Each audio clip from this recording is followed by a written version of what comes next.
Welcome students in our new class. अपनी unit चल रही थी करंट इलेक्ट्रिसिटी और करंट इलेक्ट्रिसिटी में आज हम डिस्कस करने वाले हैं पोटेंशियोमीटर को। तो पोटेंशियोमीटर बेटा एक ऐसा डिवाइस है जो पोटेंशियल डिफरेंस को मेजर करने के लिए यूज किया जाता है। हम इस पोटेंशियोमीटर जो अपने पास वर्ड है इसको हम दो पार्ट्स में डिवाइड कर सकते हैं, पोटेंशियो एंड मीटर। पोटेंशियो का मतलब होता है पोटेंशियल, पोटेंशियल और you can say voltage, right. और मीटर का मतलब आ जाएगा टू मेजर। तो पोटेंशियोमीटर अपने पास एक ऐसा डिवाइस हुआ जो potential difference between the two points उसको मेजर करने के लिए यूज किया जाता है। किसी टर्मिनल के अक्रॉस पोटेंशियल डिफरेंस अगर आपने मेजर करना है तो उसके लिए आपके पास एक अलग डिवाइस और भी था, क्या? वोल्टमीटर। तो वोल्टमीटर के होते हुए हमें पोटेंशियोमीटर की अल्टरनेट जरूरत क्यों रहती है, उसको अल्टरनेटिवली हमें क्यों रखना पड़ता है? वोल्टमीटर को जब हम यूज करते हैं तो उसके कुछ ड्रॉबैक है बेटा, आज हम उसको डिस्कस करने वाले हैं। जबकि पोटेंशियोमीटर को यूज करते वक्त उन ड्रॉबैक्स का हमें सामना नहीं करना पड़ता। क्या होता है, जैसे अपने पास एक रजिस्टर वायर है और इसका हमने रेजिस्टेंस मान लिया कितना है, 4 ओम है, और इसके अंदर से करंट मान लेते हैं कितना फ्लो कर रहा है, 10 एम्पियर फ्लो कर रहा है, ठीक है। अब अगर इसका पोटेंशियल अगर आपको निकालना हो तो V equal to I into R, I की वैल्यू कितनी है, 10 है, ये 4 कितना आ गया, 40 वोल्ट आ गया, राइट। अब अगर आपको इसे वोल्टमीटर की हेल्प से अगर इसको मेजर करके देखना है तो आप इसको कैसे करोगे? ये 4 ओम का रेजिस्टेंस वायर है, 10 एम्पियर इसमें से करंट जाना था, लेकिन अब इसके अक्रॉस, इस रजिस्टर वायर के अक्रॉस अगर आपको पोटेंशियल डिफरेंस कैलकुलेट करना है तो आपने यहाँ पर क्या लगाना पड़ेगा, वोल्टमीटर लगाना पड़ेगा, ठीक है।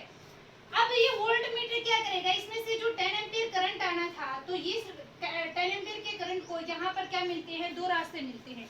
अब ये वोल्टमीटर एक ऐसा नेता है, एक आप ऐसा कह सकते हो कि ऐसा कैंडिडेट है जो अपना काम करने के लिए रिश्वत लेगा ही लेगा। ये कहता है कि अगर इस रजिस्टर वायर के अक्रॉस आपको पोटेंशियल डिफरेंस मेजर करके देखना है तो उसके लिए मुझे रिश्वत चाहिए। वो रिश्वत क्या करता है, ये 10 एम्पीयर करंट जो पहले पूरा का पूरा इस रजिस्टर वायर के अंदर से जा रहा था, अब ये इसका कुछ परसेंट मान लेते हैं 0.2 एम्पीयर करंट ये यहाँ से अपने अंदर से लेके जाता है। अब अगर 0.2 एम्पीयर करंट यहाँ से गया तो इसके अंदर से करंट कितना गया, 9.8 एम्पीयर। कितना गया है, 9.8 एम्पीयर। तो अब V इक्वल टू IR के तरीके से 4 इंटू 9.8, 4 8 जा 32, 39.2 volt.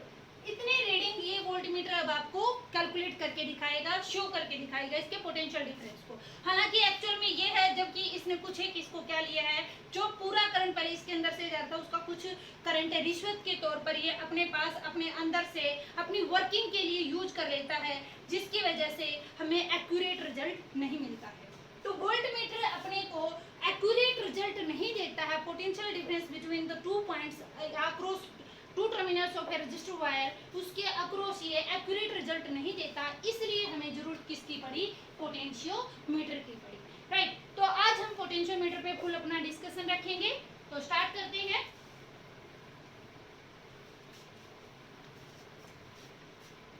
Potentiometer as usual, potentiometer का क्वेश्चन अगर आपका थ्योरी में आता है तो इसको आप किस तरह से एक्सप्लेन करेंगे, पहले इसको थ्योरी पोर्शन के हिसाब से means step to step point wise heading wise आपको इसे एक्सप्लेन करना है।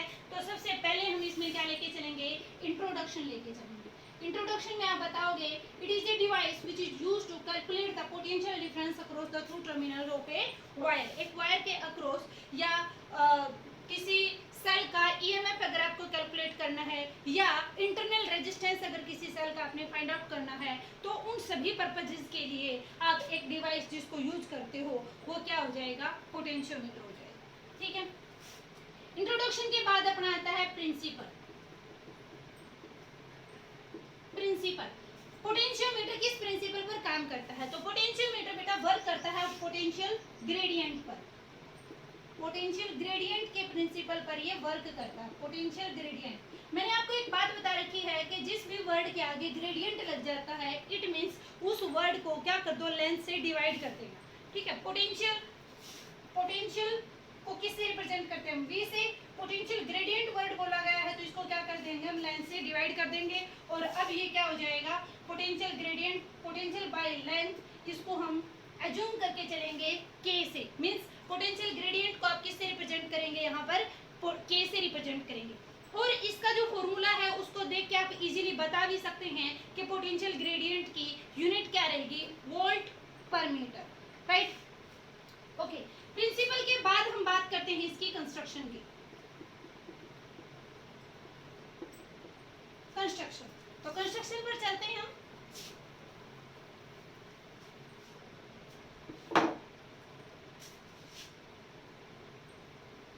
यहाँ पर हम एक बोर्ड लेंगे जैसा कि हमने मीटर ब्रिज वाले केस में लिया था। बस मीटर ब्रिज वाले में और इसमें हम फर्क ये रखेंगे कि मीटर ब्रिज में जो हम वायर लेते थे उस वायर की लेंथ 1 मीटर होती थी, जबकि पोटेंशियोमीटर की जो वायर की लेंथ आएगी वो हम 100 मीटर से लेकर के 1000 मीटर तक, मीन्स 1 मीटर से लेकर के 10 मीटर तक उस वायर को आप ले सकते हो। मीन्स 1 मीटर की ये होगी। अब इसके अगर आप दोबारा से इसकी टर्न इधर करवा दोगे तो ये क्या होगा, 2 मीटर की होगी लेंथ इसकी, ये 3 मीटर की और ये 4 मीटर की, लाइक दिस। तो इस तरह से हम इस वायर को यहाँ पर क्रॉसिंग करवा, एक दूसरे से यहाँ पर इसकी बार बार टर्न अगर करवा रहे हैं तो ये उतने टाइम्स ऑफ मीटर यहाँ पर हो जाएगा। एक जो लेंथ इसकी रहेगी यहाँ पर, जो हम स्केल लेके चलेंगे वो स्केल कितने का रहेगा, 1 मीटर का रहेगा। इस पे यहाँ पर मार्किंग रहती है 0 1 2 3 4 5 6 7 8 अप टू 100 सेंटीमीटर, राइट। अपने जो स्कूल्स में लैब वगैरह में जो पोटेंशियोमीटर होते हैं वो यहाँ पर 4 जो वायर के यहाँ पर आपको इस तरह से टर्न दिखाई देगी, तो 4 का मतलब क्या हो जाएगा, 4 मीटर उसकी लेंथ है या 5 मीटर लेंथ है, 400 सेंटीमीटर या 500 सेंटीमीटर लेंथ वाली वायर हम यहाँ पर यूज करते हैं generally in the labs of schools वगैरह। ओके, ठीक है जी। अब पोटेंशियोमीटर का जो आप कर रहे हैं, क्या कंस्ट्रक्शन डिस्कस कर रहे हैं, तो कंस्ट्रक्शन में हम यहाँ पर एक इसकी सेपरेट बैटरी लेके चलेंगे। सेपरेट बैटरी किस लिए लेके चल रहे हैं, क्योंकि जो वोल्ट मीटर था वो क्या करता था, वोल्ट मीटर जिसके अक्रॉस पोटेंशियल डिफरेंस कैलकुलेट करना है उसी की पावर को खुद ले लेता था, थोड़े से करंट को खुद ले लेता था। लेकिन जो पोटेंशियोमीटर है उसको जब वर्किंग हम करवाएंगे तो उसके लिए स्पेशल अलग से बैटरी रहेगी जिसका पोटेंशियल डिफरेंस आपको कैलकुलेट करना है। उस बैटरी से ये कोई भी अपना करंट वगैरह नहीं लेगा, क्योंकि जो इसकी वायर का रेजिस्टेंस रहेगा वो जिस सेल का आपने पोटेंशियल डिफरेंस कैलकुलेट करना है, इंटरनल रेजिस्टेंस कैलकुलेट करना है, उसके कंपैरिजन में इसका रेजिस्टेंस इनफाइनाइट रहेगा, जिसकी वजह से उसका करंट इसकी तरफ नहीं आ पाएगा, राइट। यहाँ पर आप शो कर सकते हो एमीटर। एमीटर के बाद यहाँ शो करेंगे rheostat.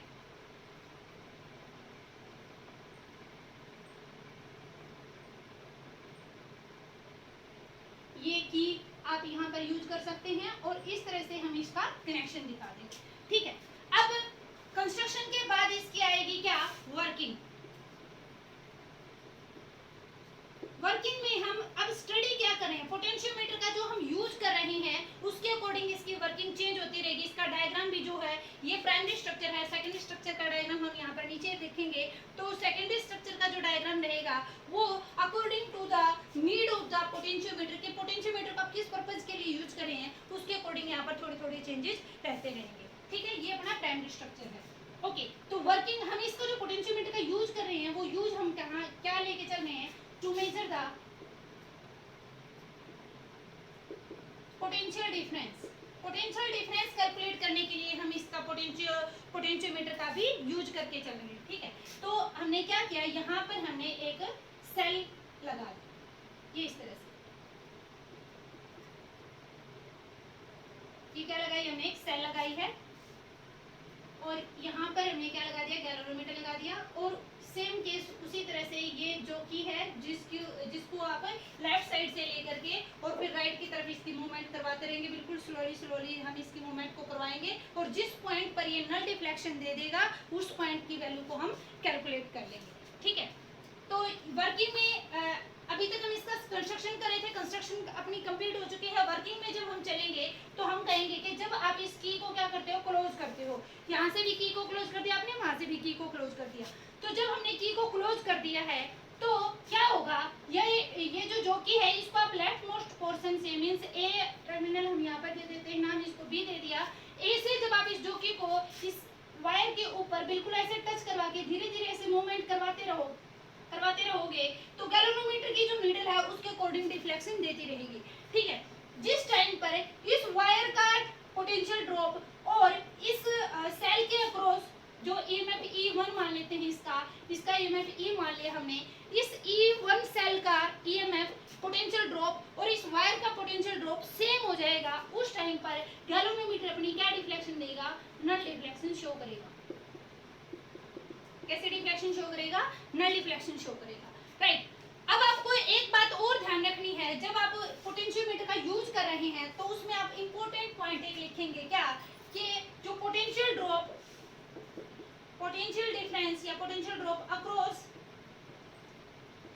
Wire should be greater than the potential difference of the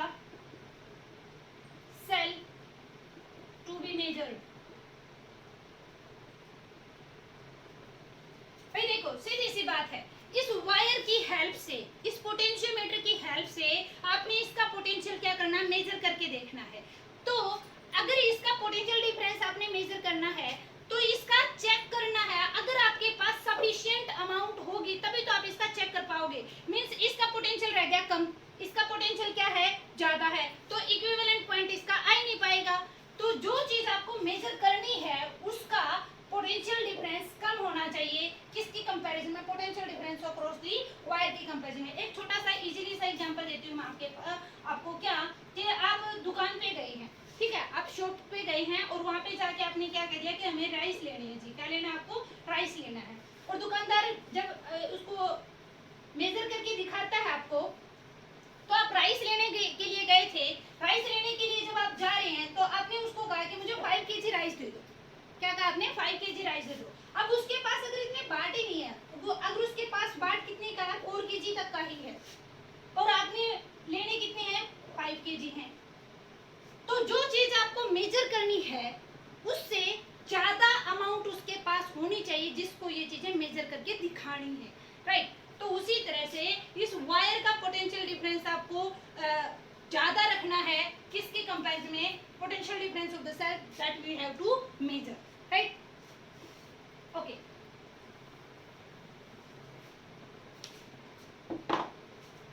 तो अब हमने मान लिया क्या कि ये जो लेंथ है, ये कंप्लीट लेंथ हमने कितनी मान ली, वायर की कितनी मान ली, L मान ली है।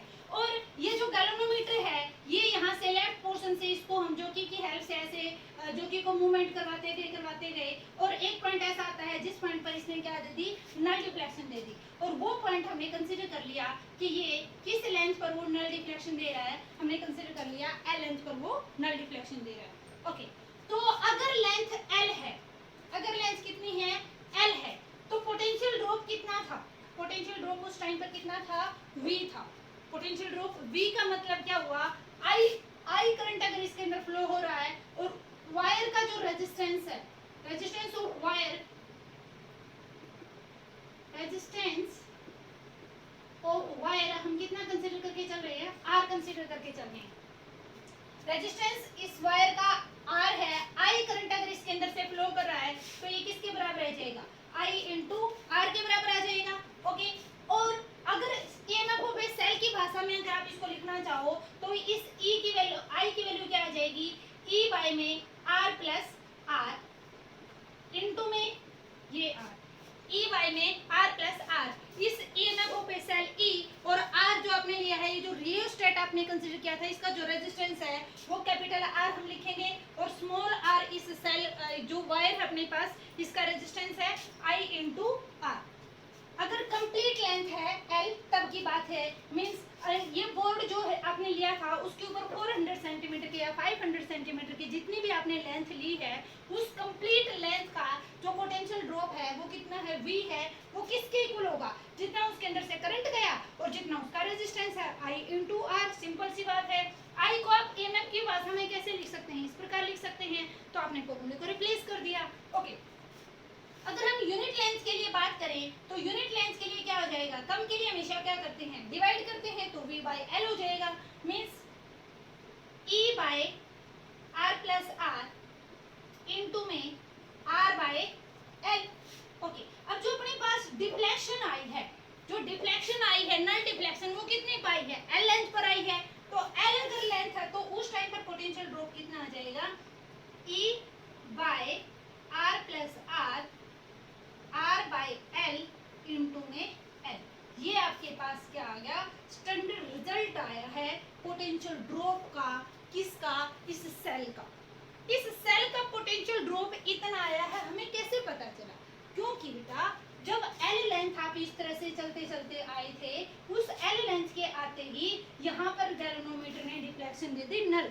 नल डिफ्लेक्शन का मतलब ये हुआ इस पर्टिकुलर पॉइंट पर जो पोटेंशियल ड्रॉप है और इस सेल का जो पोटेंशियल ड्रॉप है वो दोनों हो गए सेम, क्योंकि सेम पोटेंशियल डिफरेंस होते ही वहां पर करंट की वैल्यू कितनी हो जाती है, 0 हो जाती है।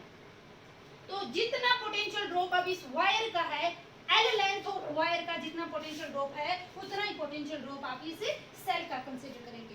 तो पोटेंशियोमीटर की हेल्प से आपने इस प्रकार फाइंड आउट किया है potential difference of a cell, potential difference of a cell, ठीक है।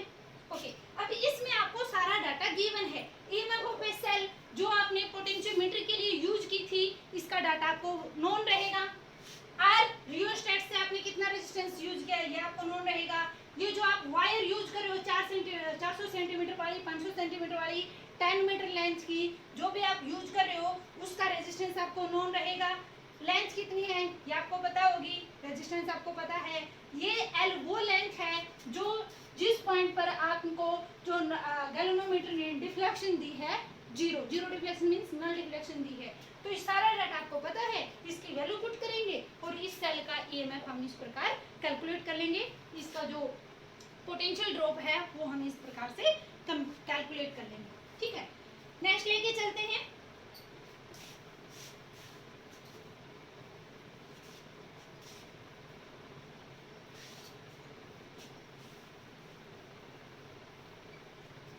नेक्स्ट है ये प्राइमरी जो स्ट्रक्चर है वो हम सेम रख के चल रहे हैं। अब पोटेंशियोमीटर का जो सेकंड यूज है उसके ऊपर हम अपना फोकस रखेंगे।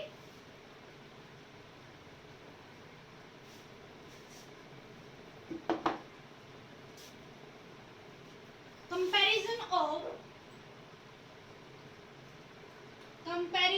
Of EMF of two cell. आपके पास दो सेल है और उन दोनों सेल में से किसका ईएमएफ ज्यादा है ये आपको नहीं पता है। हम पोटेंशियोमीटर की हेल्प से किस प्रकार दो सेल में से किसका ईएमएफ ज्यादा है इसको चेक कर सकते हैं, वो अब हम स्टडी करने वाले हैं, राइट। तो बाकी के जो सेटिंग थी वो सेम है ऊपर वाली, तो नीचे हम क्या चेंज करेंगे वो देखते हैं। यहाँ पर हमने एक सेल यूज की और जिसको मान लिया इसका ईएमएफ कितना है, E1 है। एक दूसरी सेल आपने यूज की है यहाँ पर जिसका ईएमएफ हमने कंसीडर कर लिया कितना है, E2 है, ठीक है। और इन दोनों के यहाँ पर आपने यूज की है क्या, टू वे की, और ये यहाँ पर आपने लगा दिया गैल्वेनोमीटर और यहाँ से हमें फिर से क्या लगा दिए, जोकी लगा दिए, जोकी जी। और ये टू वे की का मतलब क्या होता है बेटा, टू वे की कुछ इस तरह से होती है।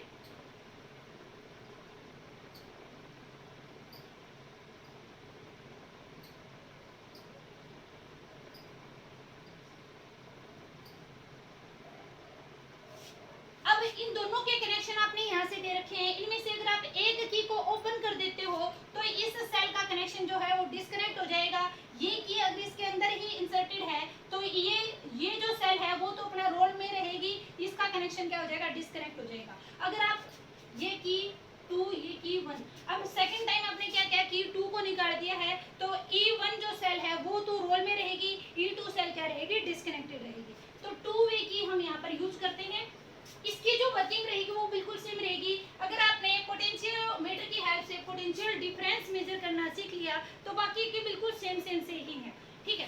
अब हम इसमें क्या करेंगे, सबसे पहले हमने टू वे की यहाँ पर यूज की है तो हम क्या करते हैं, जो E2 सेल है उसकी की को तो निकाल देते हैं, ओपन कर देते हैं, और जो E1 सेल है उसकी की को क्या कर लेते हैं, यहाँ पर इंसर्ट कर देते हैं।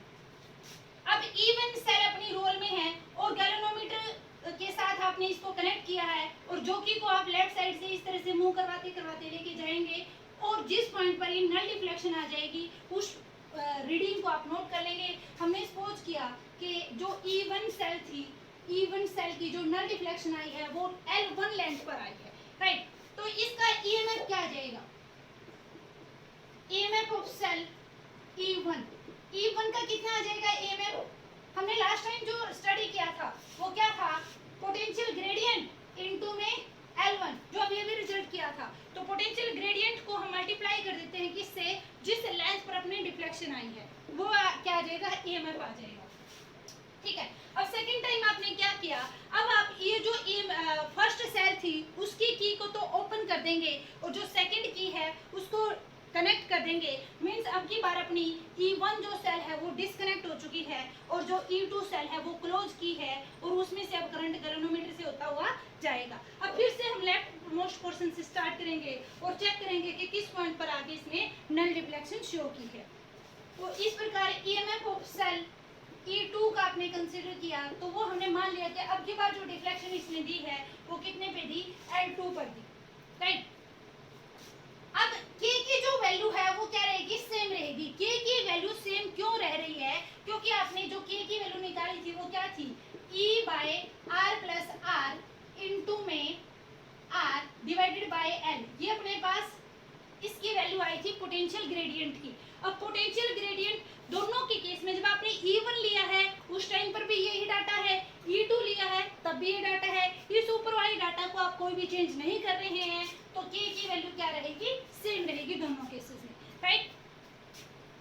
अब क्योंकि आपको इनमें से कंपैरिजन करना था कि किस सेल का जो EMF है वो ज्यादा है तो कंपैरिजन के लिए हम क्या करेंगे? ये इक्वेशन 1 मान ली, इक्वेशन सेकंड मान ली, by equation 1 and 2 E1 by E2 will be equal to K L1 by K L2। K से K कैंसिल आउट, क्या आ जाएगा? L1 by L2।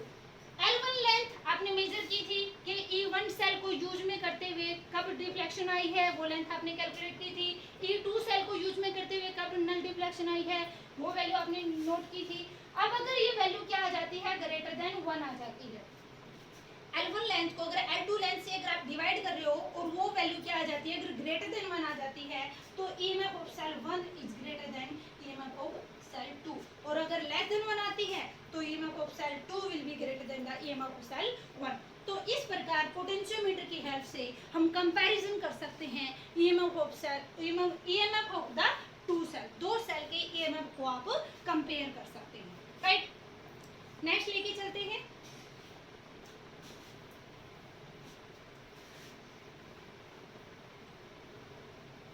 पोटेंशियोमीटर का थर्ड यूज हम लेके चलेंगे। Find the internal resistance of a cell using potentiometer. Internal resistance of a cell using potentiometer. Potentiometer की help से किसी सेल का अगर आपको इंटरनल रेजिस्टेंस फाइंड आउट करना है तो वो हम कैसे करेंगे? चलो देखते हैं। हमने क्या किया? यहाँ पर एक सेल कनेक्ट कर, ठीक है, ये की लगा दी, E1 सेल है और यहाँ पर ये गैल्वेनोमीटर कनेक्ट कर दिया जो सिस्टम, ठीक है। अब हमने क्या किया? सेम वही प्रोसीजर, सारे दोनों की जो थी वो हमने क्लोज कर दी, सर्किट कंप्लीट है, करंट फ्लो करना स्टार्ट हो गया, जॉकी को उठाया और लेफ्ट जो पोर्शन था वहां से इसको बिल्कुल स्लोली टच वायर के साथ टच करवाते हुए ऐसे मूव करना स्टार्ट कर दिया। जिस पॉइंट पर गैल्वेनोमीटर ने नल डिफ्लेक्शन शो की उस पॉइंट को आपने नोट कर लिया और वो पॉइंट हमने कंसीडर कर लिया कितना है?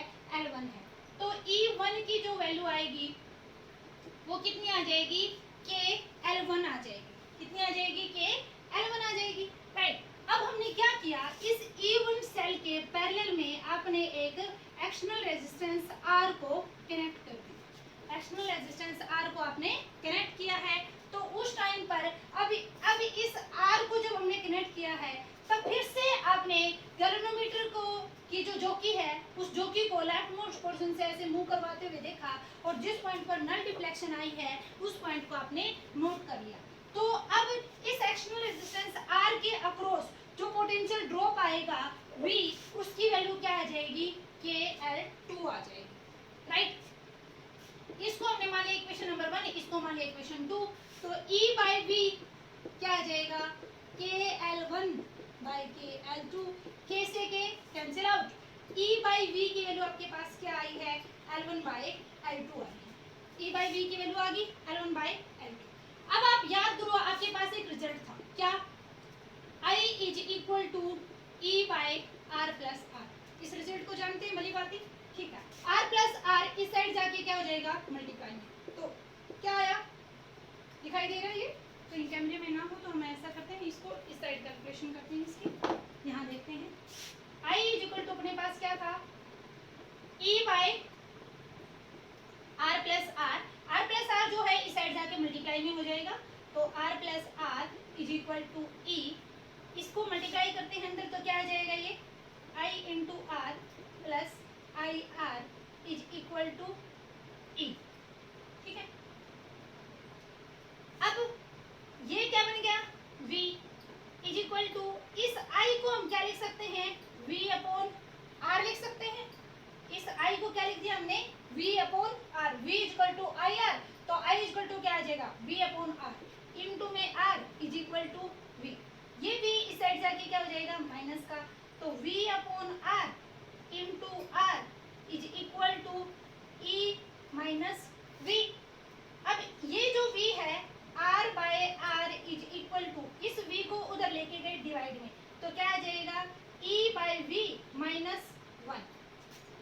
अब R जो है इंटरनल रेजिस्टेंस R, ये R क्या होता था, इंटरनल रेजिस्टेंस होता था ना, तो internal resistance of a cell R is equal to क्या आ जाएगा, E bye V minus 1 into में कैपिटल R, ये रिजल्ट आ गया, ठीक है।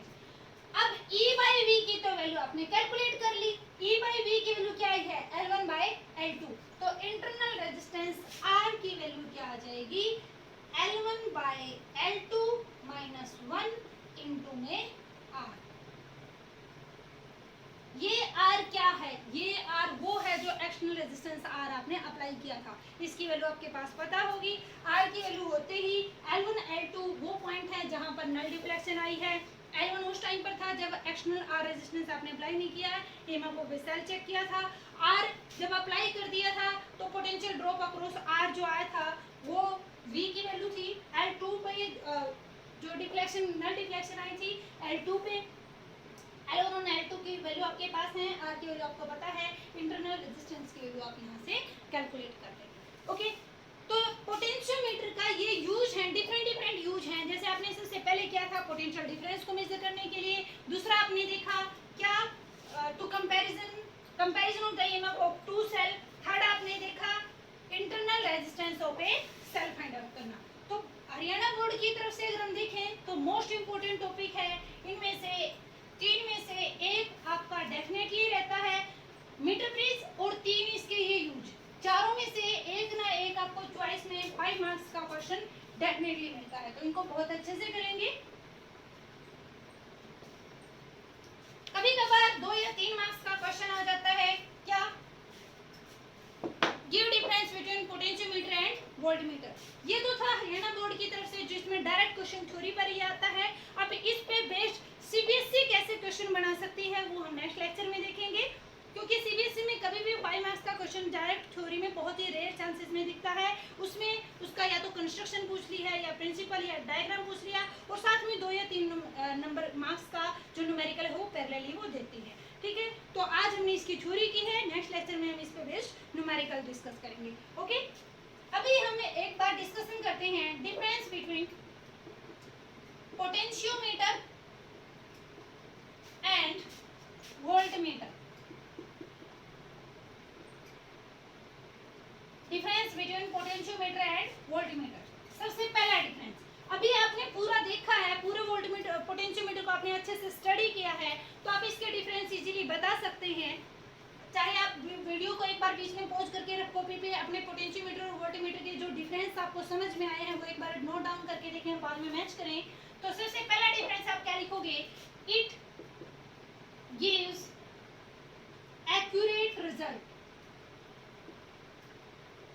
पोटेंशियोमीटर है वो हमें एक्यूरेट रीडिंग देता है, क्योंकि ये अपनी वर्किंग के लिए जिस सेल का ईएमएफ कैलकुलेट करना है उससे कोई करंट नहीं लेता है। अपनी वर्किंग के लिए ये स्पेशल से प्राइमरी सेल यहाँ पर यूज में रखता है, अपनी अलग होती है इसकी।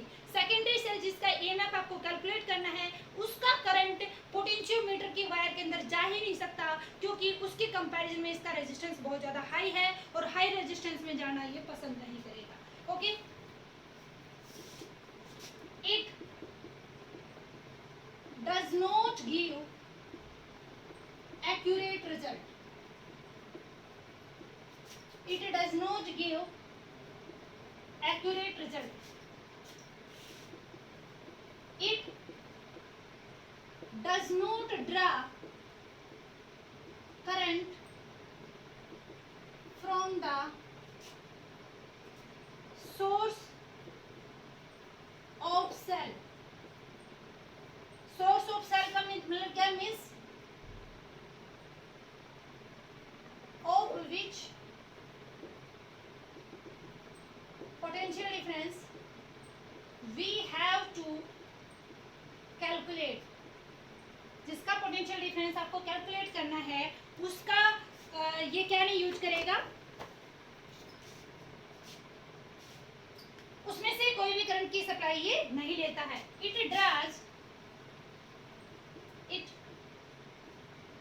draws current from the source cell.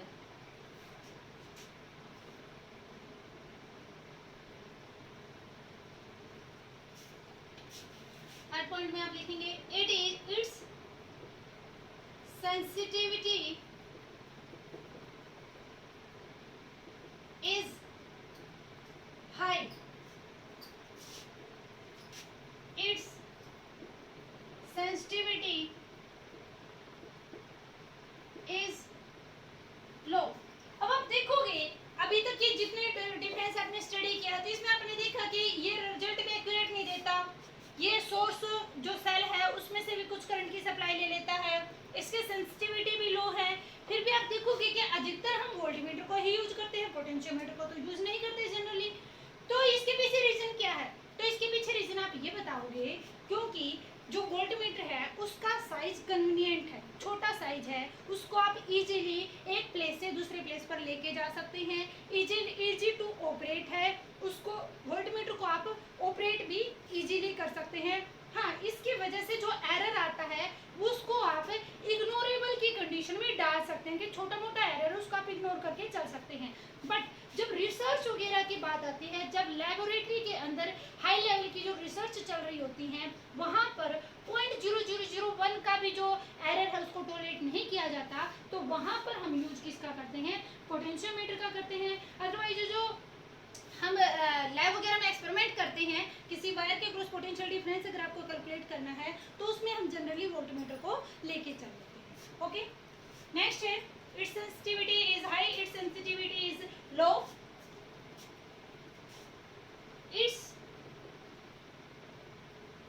it work on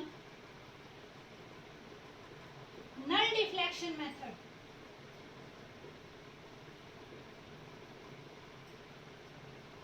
It works on null deflection method. It work on deflection method.